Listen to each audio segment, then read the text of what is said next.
Yes, there is a lot of minutia, legal docs, diligence rooms, spreadsheets, models, justifying your valuation that is not that fun. But I mean, I can think of some investors that I've checked in with them every quarter for the last 10 quarters, and they just invested in my business. Like, that is an existentially fun thing of like, okay, they weren't a believer in 2019. They weren't a believer in 2020. They were not a believer in 2021. And in 2022, they wired us cash. Welcome to the Startup CPG podcast. I'm your host, Jesse Freitag. Today's hot topic is fundraising. And what could be better than talking fundraising with our favorite weird sparkling water brand, Bora. Bora just raised a Series A round led by City Capital, bringing their lifetime funding as a brand to $10 million. And co-founder Paul Voge is here to share the details with us. Paul and his wife, Maddie, founded Bora in 2019, and they make sparkling water from herbs, fruits, and flowers for earthly tastes and heavenly feelings. They use unique ingredients like basil, cactus, and lavender for a better tasting experience, all while donating 1% of annual revenue to environmental causes via 1% for the planet. Bora is one of the fastest growing beverage brands in the country with their zero calorie, zero sugar, non-GMO, plant-based, and craft flavors. Listen in as Paul shares with us about Bora's different funding stages, from friends and family to seed rounds to the recent Series A with institutional investors, how he learned about the world of fundraising and his recommendations for getting started, the logistics behind tackling fundraising, from staying organized to working as a team, to a favorite question to ask someone who says no, how he stays motivated and how they've built long-term relationships with potential investing partners along the way, the newly formed Bora board of directors, that's fun to say, and what that means, how Bora will use the funds and exciting future growth plans, and more. Plus, I loaded up the show notes with all the resources that Paul mentions. Before we hear from Paul, I want to share more info about Mondelez International's Snack Futures Collab program because applications are currently open, and last week we had a collab alumnus on the show, Bunny James Boxes. Let's hear a quick clip from founder Lonnie about his collab experience. I just loved how deep it went this week in collab, and I feel like I have a notebook full of things that I actually can take action on today. If that alone was what collab was about, it would absolutely be worth it. For the 2023 collab cohort, Mondelez International is looking for startup snack brands who are delicious and disruptive, have won the attention of retailers and consumers, and have at least $1 million in annual revenue. Last cohort, 3 brands selected for the program were from our Startup CPG community, so this could be you. To hear the full story of the Bunny James Boxes team's collab experience, check out episode number 67. To learn more about collab after this episode, head to applycollab.com. That's apply, COLAB.com to complete the application to be part of collab, or grab the link in the show notes. Now let's chat with Paul. Hi, Paul. Welcome to the show today. How are you? I am doing well. Thanks for having me. Good to be here. Yeah, so glad to have you here. I am currently drinking the ginger Meyer lemon, which is delicious. And I think, I thought I had a favorite Bora flavor, and now I'm like, well, maybe this is my new favorite. So every time I try a new one, I think I've got a new favorite, but I'm a big fan. And so it's an honor to have you on the show. And it's a delightful can and packaging to have, sitting next to me in my office. I hope that's the case. Thank you for saying that. Ginger Meyer lemon is my current favorite flavor, which is nice. Great because lemongrass coconut was my favorite since the get-go, for the last 3 years. But I agree with you that it's usually a doldrum day working at home at your desk, and hopefully that can be a small source of joy. So I'm glad to hear it. Yeah, absolutely. And I know I've had listeners say like, man, you seem to do you really like the products that you say you like on the show? And I'm like, yes, I do. Maybe that just means I like a lot of things, but when I say I love something and I drink something and eat something, I really do mean it. So yeah, I've been our friends were also very enthusiastic that your team sent us some extra Bora, and that they were like, oh, that's my favorite brand. Like, how do you know them? And so, yeah, definitely got a super fan here. Love hearing that. Nice. Well, if you could start us off by just kind of tell us a little bit about, yourself and Bora. This episode, we're going to focus on your fundraising news, which we'll get into, but love to just kind of orient everyone, if they're not familiar with Bora, a little bit about yourself, what stage you're at. That'd be super helpful. Of course, yeah. Bora is a craft sparkling water company. We make sparkling waters from herbs, fruits, and flowers. The idea is think of LaCroix or Polar or Waterloo or maybe a private label sparkling water of your choice and give it differentiated ingredients, more interesting flavors, and hopefully peculiar but delightful brand. So that is our product. We started selling these products almost 3 years ago now, October of 2019. And we just closed a Series A financing. We'll be in about 5,000 stores by the end of this year. We're a nimble team of 15, and we have 7 flavors out in retail. So I'm always trying to find interesting ways of quantifying the business. So that's where we're at. That's great. And some of the stores you're in, I think like Walmart, Safeway, Albertsons, Sprouts. What are some of the other stores that you're in? Of course, yes. You can find us nationwide at Sprouts. You can find us in 8 states in Whole Foods. You can find us in a couple states in Walmart, surprisingly. You can find us in Fresh Time in the Midwest. Online, we're in Thrive Market, Imperfect Produce, Misfit Foods, Fresh Direct if you're in the Northeast. We're in ShopRite in the Northeast. A few stores for Publix in Florida. So still primarily west of Texas, but working our way east. Harris Teeter in the Southeast. But best way is, of course, to go to orabora.com and put in your zip code, and it'll spit out a few stores near you. Awesome. Very cool. Yeah, we are lucky enough to be one of the regions with Walmart. So actually on my way to get back home for this recording, I was like, I should stop and do a Bora store check just to make sure everything's looking good. So looking good on the shelf at the Walmart in Oregon. So one store checked. Yeah, no, we love the Pacific Northwest. We're in Whole Foods in the Pacific Northwest. We'll be in Hagen's in the Pacific Northwest in a few months. In some Walmarts up there. So it is a good region for us. Very nice. And you can order direct online as well. You have like a monthly club as well, right? That's right. Yeah. So about 30% of our business is online. Some folks are subscribing to specific flavors like Gingermeyer Lemon or Lemongrass Coconut. And other folks buy online when we do limited time flavors. So every other month we come out with a new flavor. Honey Pumpkin will come out in about a week. That is our kind of fall seasonal. Think less pumpkin spice latte and more like a candied yam. We're trying to go kind of countercultural in the fall blend. Quick pause. After I recorded with Paul, I got a box in the mail with the honey pumpkin flavor that he's referencing, and it is absolutely delightful. I did not think that I was going to enjoy it. I'm not like a huge pumpkin person, but I don't know how they do it. It's magical. It's delightful. It somehow feels Harry Potter-esque. Like I felt like I was transported to the Harry Potter world while I was drinking it in like all the best ways. And it just has like perfect fall seasonal vibes. And yeah, I like shared it with more people because I wanted more people to know about it. But then I was sad that like there was less of it in my fridge because I loved it so much. So yeah, just an absolutely delightful flavor. And I had to keep you posted with the update on giving that a try. So, and let's head back. Over the holidays, we do a chai cranberry flavor. Late in the late summer, we did a blueberry wildflower flavor. So as we expand retail, we're trying to find more and more reasons to have an online base. So having unique flavors is a fun way to stay connected to our super fan. Yeah, that's very cool. So tell us a little bit more about your recent fundraising news. Of course. Yeah. So the idea of this business was I was addicted to sparkling water is a nice way of saying it. I might say I was a sparkling water aficionado, but they effectively mean the same thing. I was drinking a lot of sparkling water.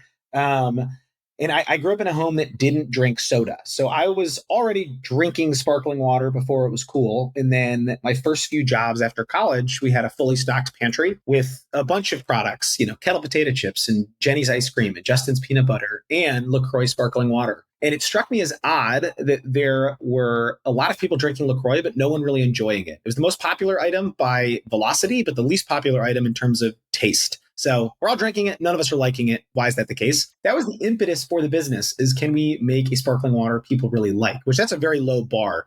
But I hope we make a sparkling water that people think, damn, that's the best sparkling water I've ever had.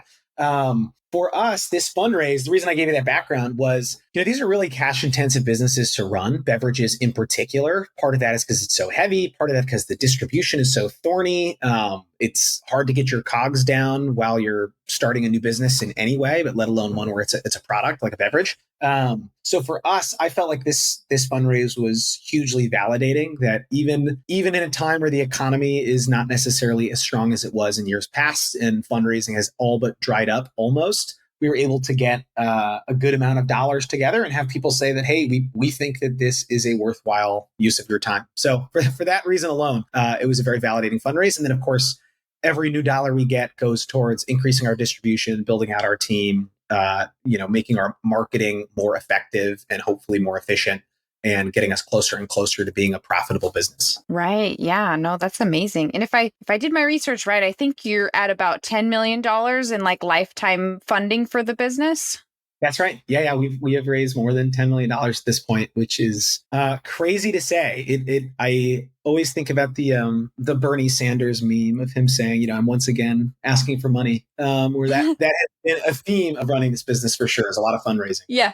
Yeah. And I'm curious, since a lot of our listeners have either they've never raised money or they may be thinking about going into their first raise. I'm kind of curious for you, like, what did you know when you started this business about fundraising, angel investing, venture capital, any of it? And did you know you were going to have to raise money? Like, I'm kind of curious where you were at, if you put yourself back in time when you started this. Yeah, good question. So I, fortunately, my background was a little bit finance adjacent, not at all with consumer. I was working at an investment firm called Saturn V in Colorado, where we were, for the most part, at that point in time, acquiring kind of unsexy cash flowing businesses, which food businesses are on the opposite end of the spectrum. They're generally sexy, cash poor businesses where they're selling a product to consumers, but not necessarily making a profit for a very long time. So we were buying corporate cleaning, a concrete manufacturer, a construction business, all sorts of things. So that led me to know a little bit of how QuickBooks worked. It also led me to have some sort of like tangential knowledge of how venture capital works. I always recommend, if someone wants to know probably more than anyone would ever need to know about venture capital investing, there's a great book by a guy named Brad Feld. The book's called Venture Deals. I've certainly read that a couple of times. And then other books that were helpful in the early innings that talked a little bit about fundraising and kind of starting a beverage business were, what is it called? High Hanging Fruit is Mark Rampola's book about Zico coconut water. And Mission in a Bottle is Seth Goldman's book about honest tea. So those are the books I read at the beginning to try to have some idea. I'll say, if you're listening to this and you don't know how to raise $1, you are in good company. And everyone that's ever raised $1 at one point had never raised $1. So it's not as intimidating as it might seem. Yeah, no, that's very helpful. And I'm curious, when you went to raise your first round, what did that look like, from a business side? Like, what made you start to think like, okay, we're going to have to raise money? And then what were some of the first for the first raise? I know, now you've done additional raises, but kind of going back in time.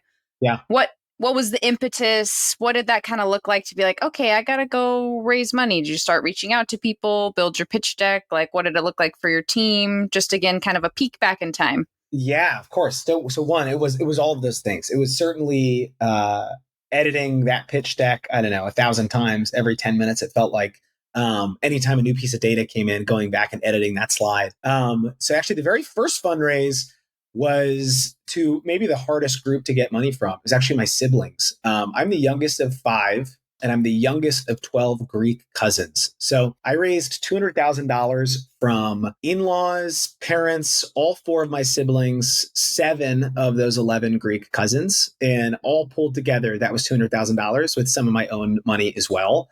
That was way back in the summer of 2019. And at that point, we had no sales. We had a name. I had like very preliminary can designs, and I had my trusty soda stream filled with product. But now I look back and realize, oh my gosh, one, I made that way more complicated than it needed to be. I should have raised it differently. I probably shouldn't have raised from all those family members, to be honest, because now they give me a hard time and it's added some pressure to my life in a lot of ways, for better or for worse. The second thing was I just didn't even know how to value this idea because it was just an idea in my head and on a pitch deck, but it wasn't a real company. So that was the first fundraise. The first one that was, I guess, technically the second fundraise that actually involved like angel investors and I had a lawyer and all sorts of things was the next year in the summer of 2020, where we went out and raised $550,000 from mostly angels. And then we did a third fundraise, a seed round in the spring of 2021 for just over $2 million. And then finally the Series A. So a long way of saying it has gotten more complex as it's gone along. It has gone from being blood relatives to folks I didn't know at all. Some people I only know insofar as we had a few conversations on Zoom or in person to fundraise. And of course, along the way, the business has gotten more complex and our revenue has grown and our distributors have grown and our employees have grown. So that's a long rambling answer, is to say that each fundraise has felt very different than the last. And I think at different stages, investors are looking for kind of different checkpoints. Yeah, for sure. That's super interesting to hear about those different raises and the different pieces you were at. For the first raise where you were talking with angel investors, was that something where you were going out and pitching to individual angels? Did you try to go find groups? Did you focus on people specific to CPG? Like, I'm curious what the strategy was, or if you figured out a strategy as you were going along. So the best advice I got, the latter, I felt like I figured out the strategy as I went along. The best advice I got was anytime you get a no, ask someone for a very specific thing. So if they say, hey, sparkling water is not for me, or more pointed, hey, I don't think you're the right guy for this business, or I don't like your lavender cucumber flavor, whatever it is. I would then turn around and say, hey, totally understand. Great to meet you. I hope our paths cross in the future. Do you know someone who has this background who might be interested? And I think if you ask, like a lot of people ask, like, hey, can you introduce me to more people? And usually the response is like, yeah, let me give it some thought. And then you're never going to hear from that person again. Whereas if you say like, hey, can you introduce me to someone named Samantha in Cincinnati? Now all of a sudden they're really thinking of, okay, do I know someone named Samantha in Cincinnati? So specifically for us, I can think of plenty of investors who I said, hey, totally understand we're not the right fit. Do you know anyone with a beverage background on the West Coast who I could talk to? And all of a sudden someone pops to mind and they introduce me to that person. So I'll say in that $500,000 fundraise with all angel investors, there were folks in that round that have invested in massive, massive food and beverage businesses. And the only reason they talked to me is because it was like a connection of a connection of a connection. So that was a huge learning moment. I'll give a quick shout out to a group called The Angel Group. Adam Spriggs is the gentleman that runs it. He's based in Boulder. They were great. I think I pitched like 18 people at one time and 4 of them ended up investing. And then those 4 people introduced me to 10 more people. So it is unfortunately, well, I guess I'll say fortunately and unfortunately, a part of my everyday life now is just constantly meeting folks that invest in food and beverage businesses. I also had another help in that I did the SKU accelerator in Austin, which there's no guarantee that you're going to raise money at the end of it, but you do meet a ton of food and beverage angel investors, and all of them are well connected. As I'm sure this ends up being a pretty small industry at the end of the day. So eventually you'll meet most people. Yeah, I was going to ask you how you felt that the SKU accelerator, which we're a big fan of SKU at Startup CPG. They're awesome partners, and we've always heard good things about their program. But I was curious about how that kind of impacted your fundraising journey. So it sounds like it was a positive impact. It was. I always joke that it was a weird time economically. Like the end of the SKU accelerators from January of 2020 to May of 2020. If you'll remember, May of 2020 was like madness. Yep. Everyone was locked inside. We didn't know what was happening. We all watched Fauci for 23 hours a day. It felt like. So it wasn't necessarily the best time to raise money. I certainly thought, though, I did meet investors directly through SKU, and I met plenty of investors that probably thought in the back of their minds, like, this guy's, not that smart. He's never run a food or beverage business, but at least he did this accelerator. He must have learned something. So it was helpful, probably more than anything, just to teach me how this industry works.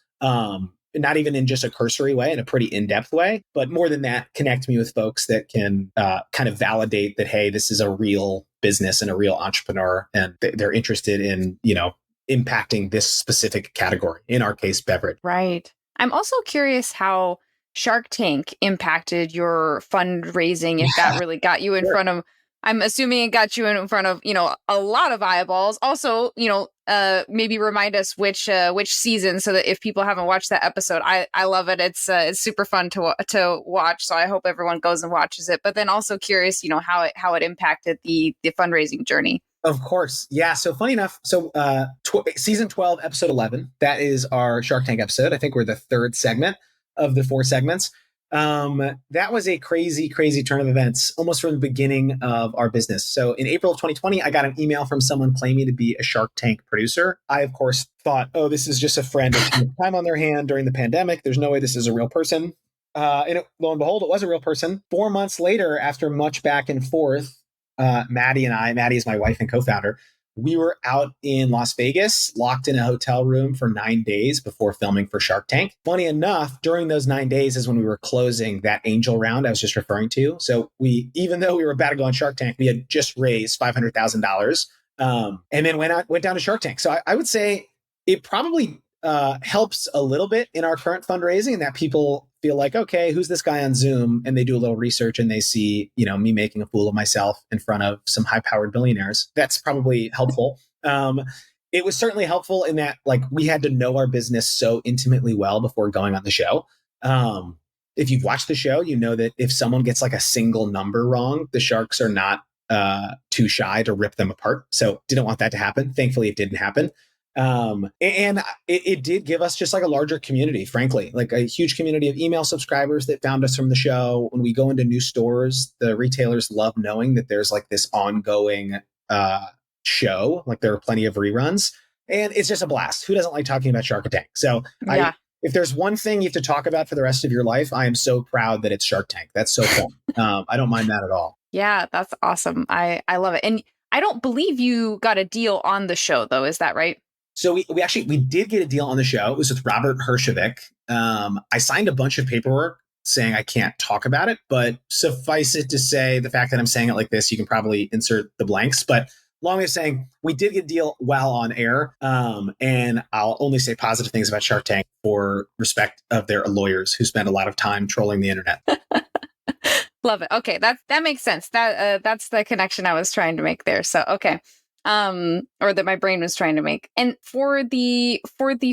as you've gone through this fundraising process too, another question that people talk about a lot is valuation. Is that something that you like educated yourself on? And then is it you came up when you worked with investors, you start to kind of naturally come toward a valuation number? Like, how have you navigated, I guess, the valuation conversation, and any tips for navigating that for people new to this type of conversation? Yeah, great question. So of course I'll start by saying it's just so subjective. Best example of this is, I ask you, like, what is a car worth? You're like, well, some cars are worth $250,000. Some cars are worth $250. So we can look at it. It has 4 tires and an axle and an engine and seat belts, and it looks pretty similar. There's just a massive, massive difference. That's not a ridiculous analogy. I can think of beverage businesses that are being valued like a Lamborghini, and others that are being, valued like a used car 25 years old in your garage. So for us, I found what was the most useful was, one, straight up asking other beverage folks I knew that were a couple stages ahead of us, mostly because the valuation typically changes based on the round of money you're raising. For us, our angel round, people weren't asking me for trailing 12 months revenue. They knew, hey, this is more of an idea than it is a business. For our Series A, on the other hand, yeah, they were asking for trailing 12 months revenue. What was our net sales?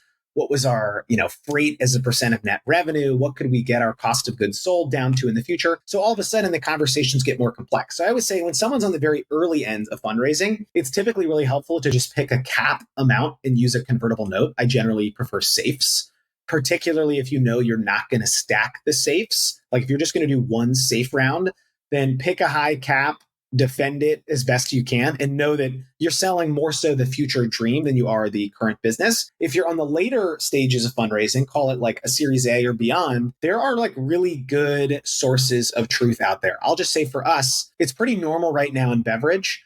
If you are doing, say, between $5 and $15 million of sales, generally those businesses are being valued at 3.5 to 5x trailing 12-month sales. So if your trailing 12-month sales is $10 million, your business could be worth on the low end 35 million, on the high end 50 million. And that is just like a good rule of thumb for kind of fast moving consumer goods, beverage, snacks, anything that's turning more than 3 or 4 units per SKU per store per week.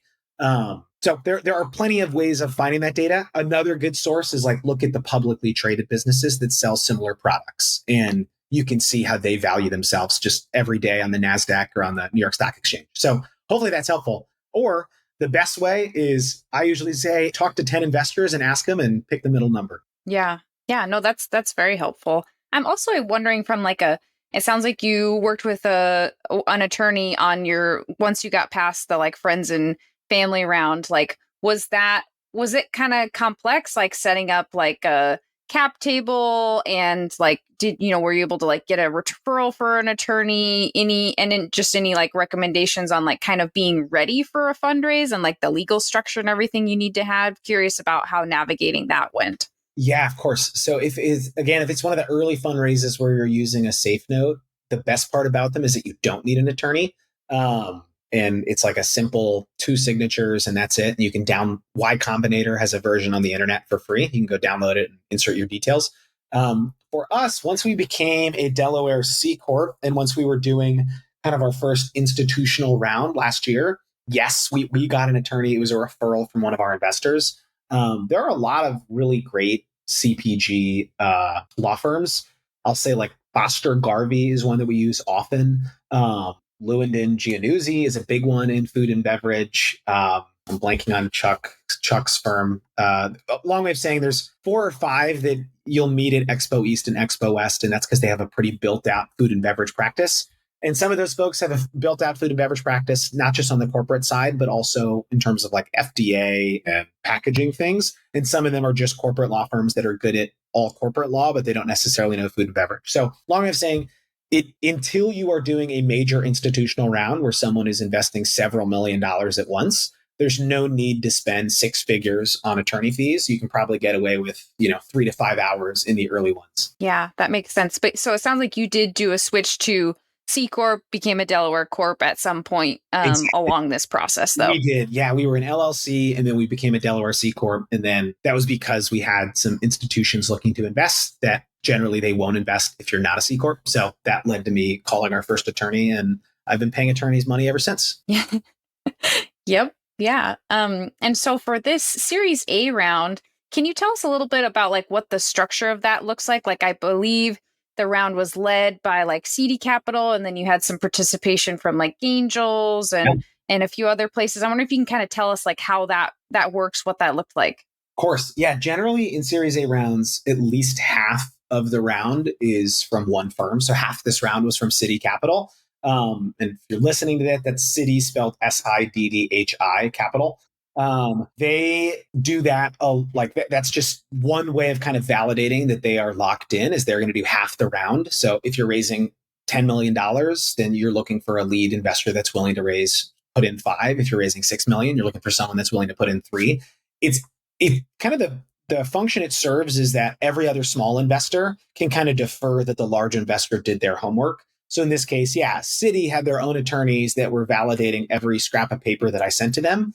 And it gave all the other investors some peace of mind of like, okay, this entrepreneur is not just picking a valuation out of thin air. There was some negotiation between Citi and Bora.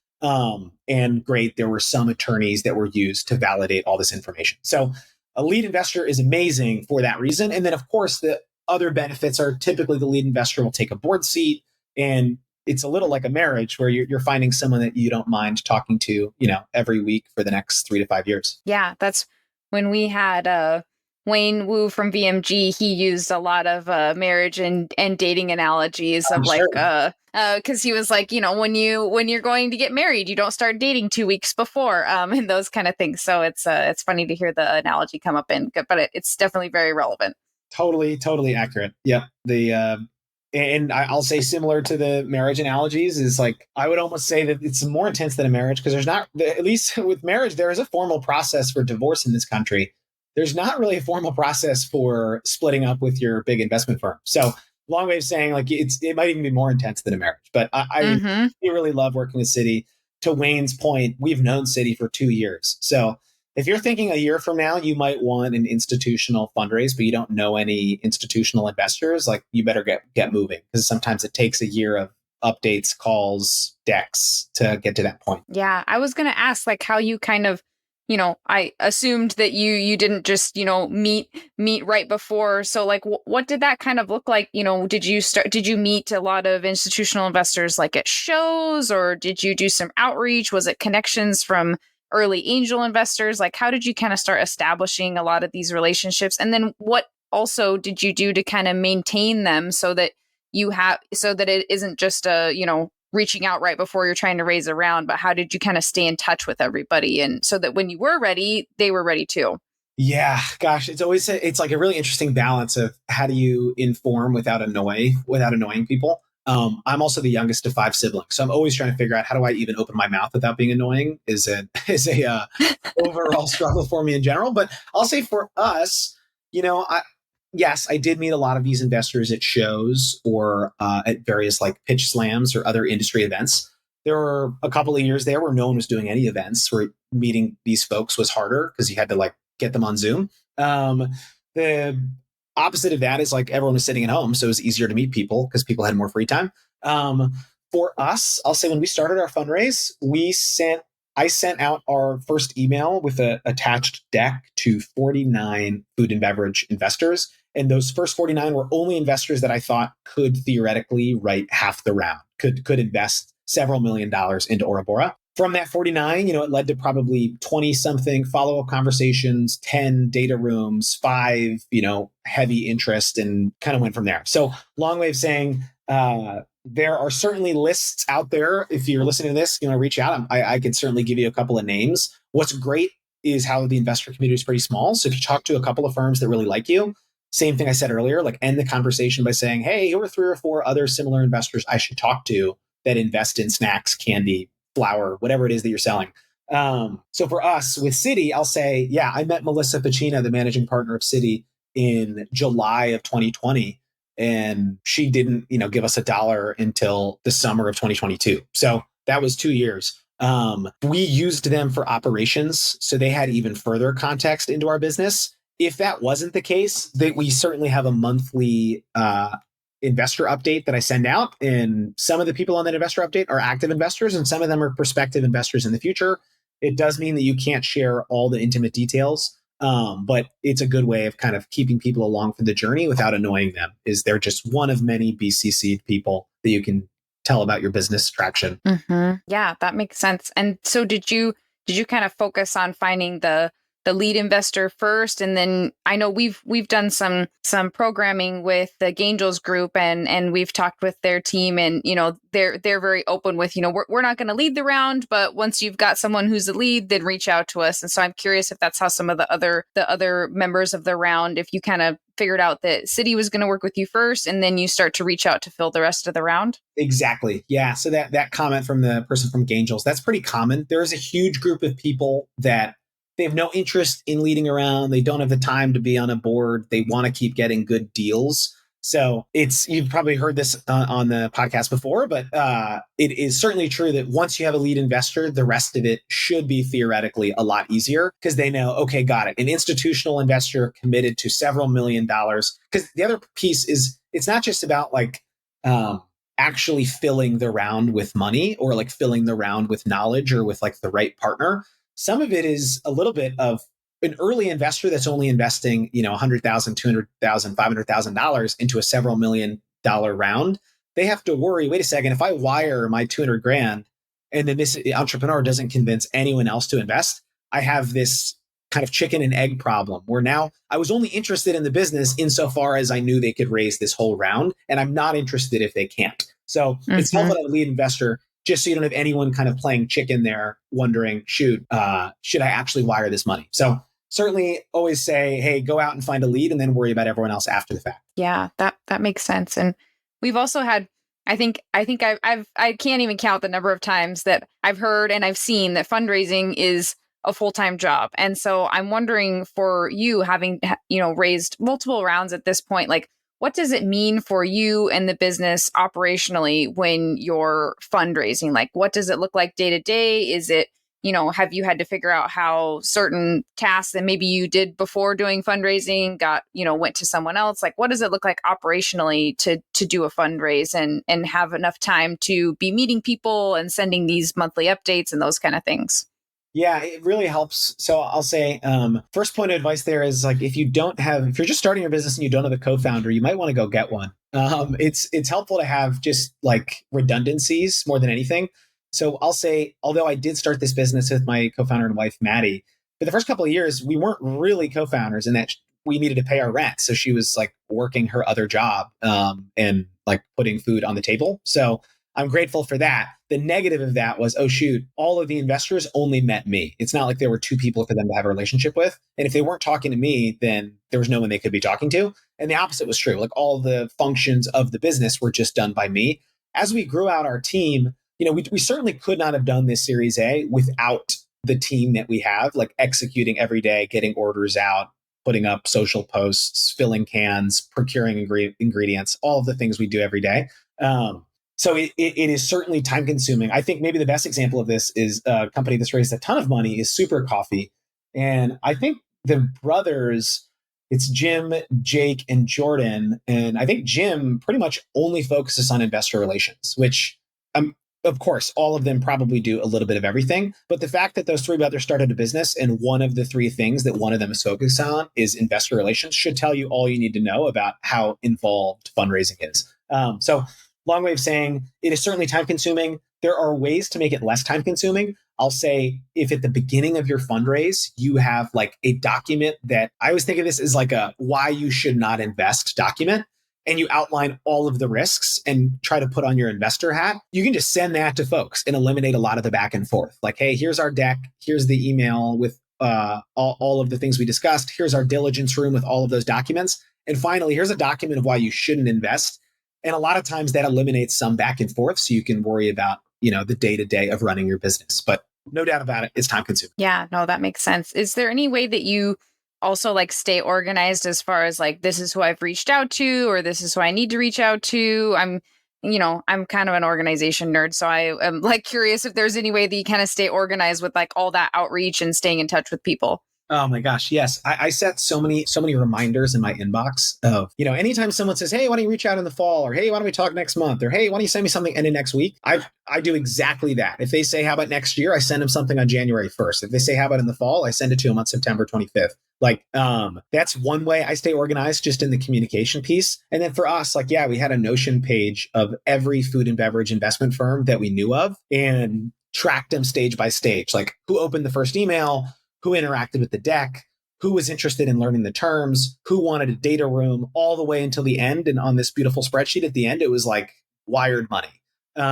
So that is one way to stay organized, but I'm sure there's 100 better ways that we didn't know about. Yeah, interesting. And did you find like a data room that you liked better? That's another question that we get a lot, of just about data rooms. And is that something that you built out on your own, or did your team participate in that? I had an awesome, helpful employee that he's actually since left to go to business school, tragically, because he was great.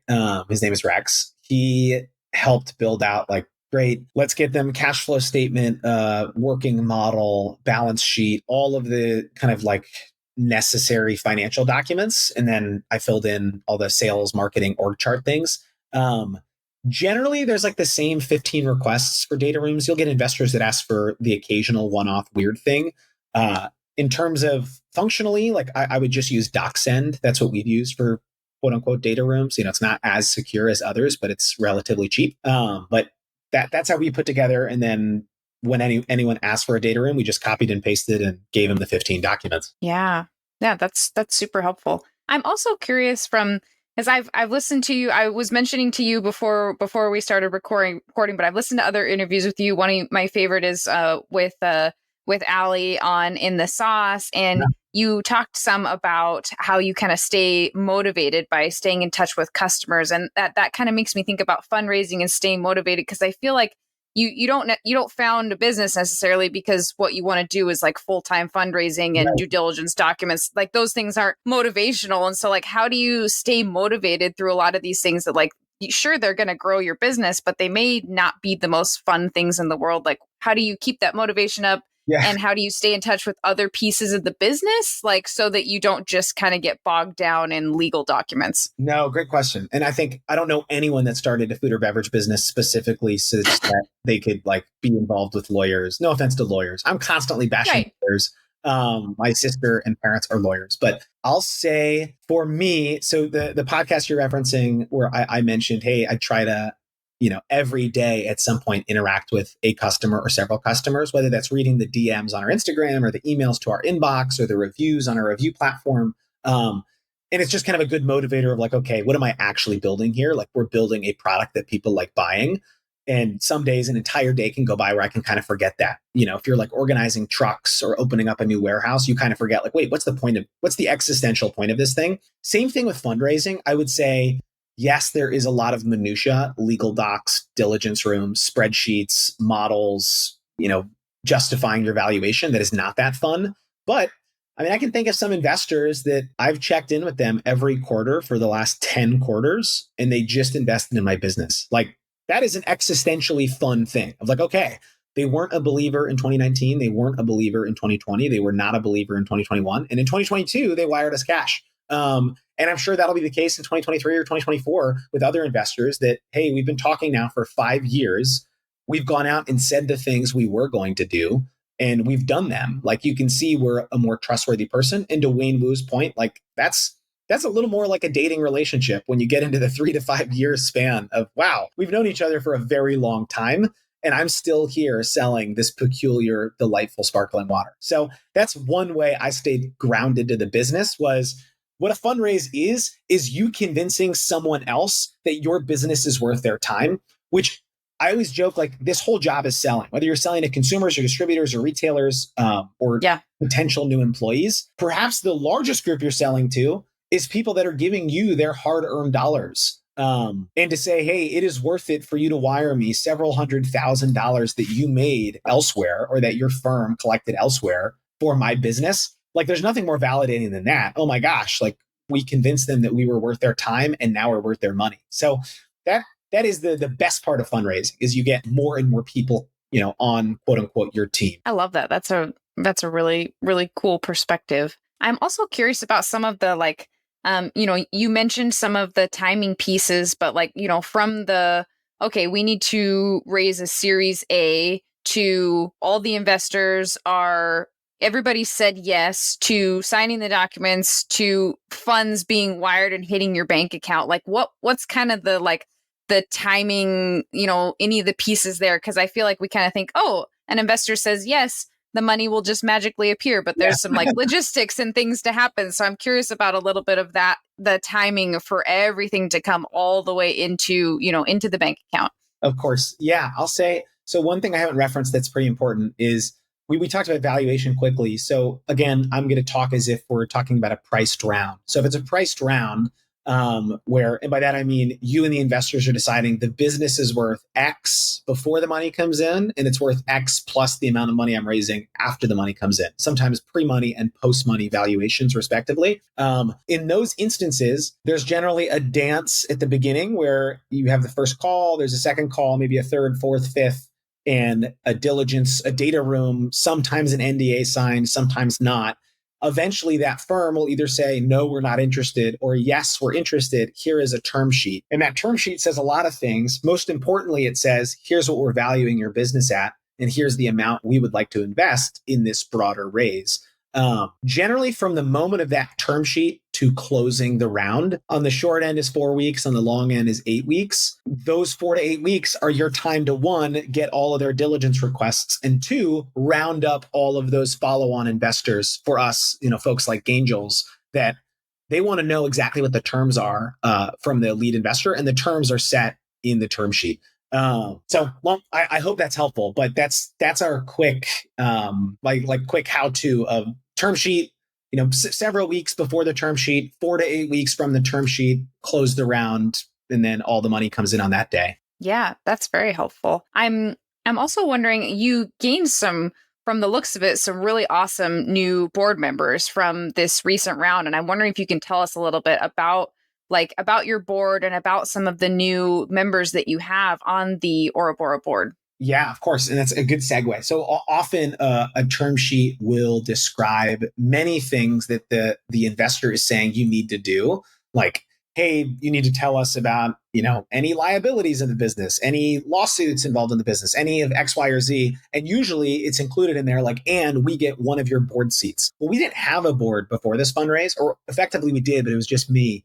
So we didn't have board meetings. We just had everyday subconscious. But for this one, City Capital said, great, we're going to form a board of 5 seats, one of which we will hold, 2 of which Bora will hold, and then we named directors for the other 2 seats. So that was great because one, I wanted a board. I wanted that like board governance. I wanted folks that I could ask for advice and not feel like I'm like keeping them from their kid's soccer game or harassing them with questions. Feel like no, they are on our team, they're on our board. Generally, they've invested a lot of money if they're on your board, or they're getting some sort of compensation in equity for being on the board. Those individuals right now on our board are Melissa Ficina, who's the managing partner of City Capital, who I referenced earlier, Clayton Christopher. He has been a long time believer in the brand. And to your point of this is more like a marriage, everyone on our board I've known at least 2 years, in some instances closer to 3. So Clayton Christopher, I met way back in January of 2020. He's started a few beverage businesses, Deep Eddy Vodka, Sweet Leaf Tea, Waterloo Sparkling Water, and invested in a lot of businesses through his old firm, Kavu Venture Partners. And then Brad Barnhorn, who had a beverage business many, many years ago, and then has since served on the boards of Chameleon Cold Brew, Health Warrior, Kavita, and a few other kind of food or beverage businesses that have done very well. So all 3 of them, Melissa, Clayton, and Brad, have a ton of experience in CPG. And as I mentioned at the beginning of this podcast, I had no experience a few years ago. So I am in the business of trying to take from their experience and learn a few things. That way I don't have to learn them painfully myself. Yeah, that's really interesting. That sounds like a really awesome board to have access to, and maybe more interesting than your former board of one, just bouncing ideas off yourself. So certainly more effective and definitely more interesting. Yes. I'm curious, like, will you, since this round just happened, like, will you go forward having like quarterly board meetings, or you like how will that kind of work to interact with your board members? It varies for various companies. I'll say for us, yes, quarterly board meetings. So we had one in August. We'll have one at the end of this month. We'll have, we kind of have one at the end of every quarter. So we'll have one at this month reviewing Q3 and then going over what our plans are for the next 2 quarters, Q4 and Q1 of 23. But I will say, I probably talk to some member of City's broader team probably every 3 hours, which is a ridiculous comment, but that's just true. So I am very intimately involved with City Capital. I talk to Clayton at least every couple of weeks. I talk to Brad at least every week. So I might be on the one end of the spectrum of like very communicative with the board. Some of that might just be because of our company's youth, or a lot of our decisions are like big decisions, it feels like. I think if we were maybe 3 or 4 years older, I'd probably talk to them less and we'd have kind of more levels of bureaucracy. But we have a pretty small team and I'm pretty new to this whole thing. So for us, I'm talking to a board member every week at the very minimum. Yeah, that makes sense. And that's very helpful to hear. You mentioned earlier a little bit about how you're going to use these funds, but I'm wondering if you can share a little bit, are you hiring specific people, and like is this kind of helping you from, I know you're not only in the natural channel stores, you've got some Walmart, Safeway, Albertsons now, but kind of curious how some of the funds will that be to kind of help extend your reach in the other channels? Like what's it kind of going to look like to use these funds? Yeah, of course. So first and foremost, we'll end this year in about 5,000 stores. Our goal is to end next year in just shy of 10,000 stores. So effectively doubling our store count, which we doubled our store count last year to this year, but it was just fewer stores because the numbers were smaller. So for us, we have avoided slotting fees thus far because we mostly were in natural, where it's a little bit cheaper to get on the shelf. So conventional is more expensive. We will have to pay more to get on those shelves, and we'll have to pay more to stick out because there's just more products in a conventional store than there is in a natural store.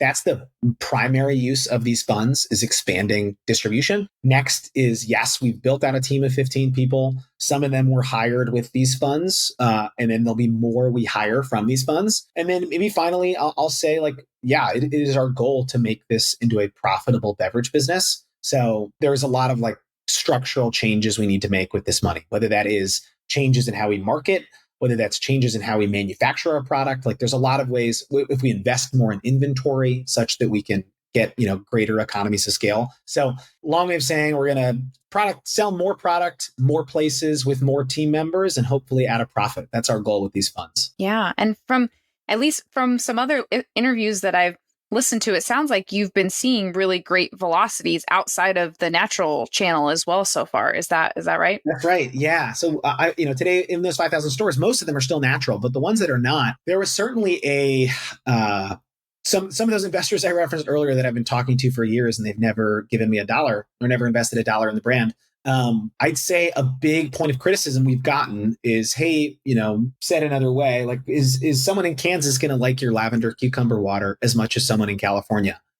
Which is a totally reasonable critique of the brand. Like, we're selling sparkling water at a premium. It's less expensive than juice and cold brew and functional sodas for sure, but it's still more expensive than other sparkling water products.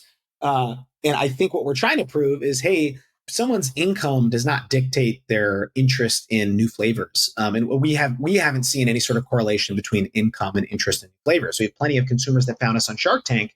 And I always mention Shark Tank because Shark Tank is, if you look at the audience numbers, it's actually a pretty good microcosm of the country.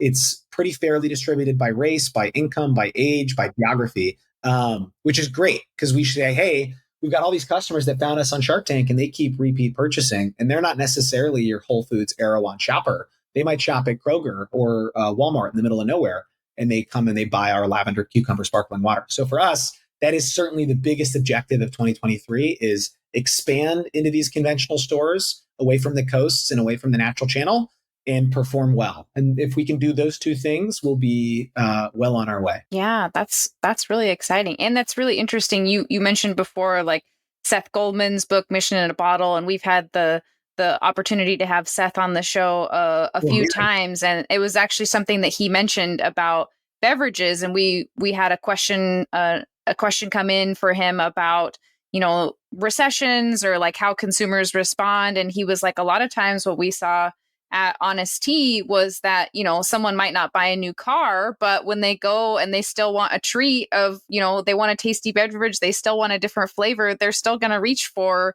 that tea or that, fun, new, delightful, sparkling water or something, even when they might not be reaching for other items on the grocery shelf or other bigger purchases. So that's very interesting to kind of hear what you've seen expanding into other channels. Totally. Yeah. It's always a morbid thought to say this, but the truth is most fast moving consumer packaged goods that are, less than $20 do extremely well in a recession. And it's exactly what you just said. Yeah, they might not be buying a new car or going on vacation or renting a vacation property anytime soon. But yeah, if they're going to be eating at home more and not eating out, well, then they go to the grocery store more frequently. So that was certainly the data we could see from 2008, 2009. Whether we're going to another recession or not, I don't know. But I certainly have no recession fears of our business for that reason. And to be honest, consumers are shopping cross-channel more than they ever have. So there's not these big walls in between natural and conventional and club the way that we used to have, where a Costco shopper is a Costco shopper and nothing else. Folks shop at Whole Foods, Walmart, and Costco, sometimes all in the same week. Yes. Yeah, absolutely.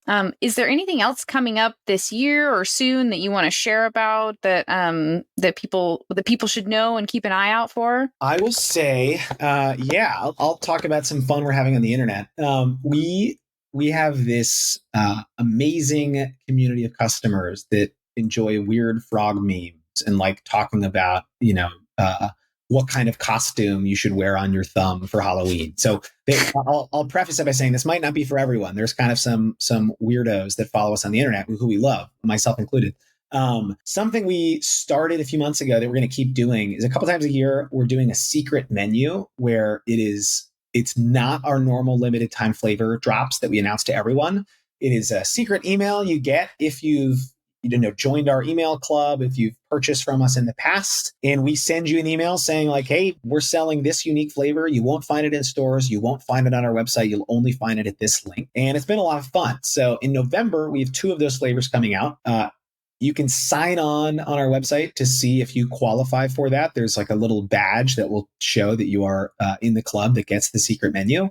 And if you're not, shoot me a note and I'll take a look for you. But that's the quick thing I'll plug is our secret menu is coming out in November. One of the flavors is as weird as we have ever gone. And I'll leave it at that. I love it. That's awesome. Yeah, everyone should definitely go to aurabora.com. That's AURABORA.com. And then also on Instagram, you can follow at Drink Aurabora and definitely go check it out. And then there's a store locator. You can find some water. It's delightful and peculiar water near you. And this was just so fun. I first found Aurabora through the Social Nature program because Social Nature is a supporter of Startup CPG. Then I became part of Social Nature's community. Then I got a coupon for Aurabora, became a fan. And that's been a while now. So this is kind of fun to get to come full circle and get to actually talk to you. And we got to meet very briefly at Expo East in the last couple weeks. So that was super fun. No, you found us for Social Nature. I love hearing that. I'm glad that it worked. Jesse, where in the Midwest did you grow up? I grew up in Eastern Washington. Eastern Washington. Okay. My father's from the Midwest, and he also says coupon, where he says the letter Q. I was taking a stab to see if I might be right. Amazing. Okay, you were close. I grew up on a farm, so like more kind of similar vibes to Eastern Washington. My father's from a farm in Iowa, so we'll call it. It's a farm way of saying coupon, but long way of saying we did that Social Nature program like 2 years ago, and I had no idea if it would work. So thank you for validating that it worked. Yeah, it worked on me for sure. So. Well, this was so fun. Really appreciate you sharing some insights. Fundraising is such an intimidating process. And so just having you walk us through this and share more insight and it means a lot. And I think that our community is going to find this super valuable. So just so appreciate it. And I know, you've got everyone at Startup CPG is cheering for Team Aurabora. And I think we're all going to definitely keep our fridges stocked. So thank you so much for joining me today. Oh my gosh, I'll come back anytime. I appreciate it. And if anyone has any questions, my email is just paul@aurabora.com. I'll do my best to reply quick. Awesome. Thank you so much. See ya. Thank you for listening in today. I'm so honored you joined me for this conversation, and I love hearing from you all with feedback, suggestions, or if you just want to say hi at podcast@startupcpg.com, or you can find me on LinkedIn. If you liked this episode, we'd love for you to share it with a friend or colleague, subscribe so you don't miss future episodes, and maybe even leave us a 5-star review on Apple Podcasts. If you aren't yet in our Slack community of founders and experts, we'd love to see you there. You can get the free invite at startupcpg.com and find all our other awesome resources there, like webinars, databases, the blog, the magazine, and virtual and in-person events. And if you found yourself rocking out to our intro and outro music, which I do every single time, make sure to check out the Super Fantastics on Spotify. It's the band of our Startup CPG founder, Daniel Scharf. I'm Jessie Freitag, your host and producer, and on behalf of the whole team at Startup CPG, thank you for being here and see you next week.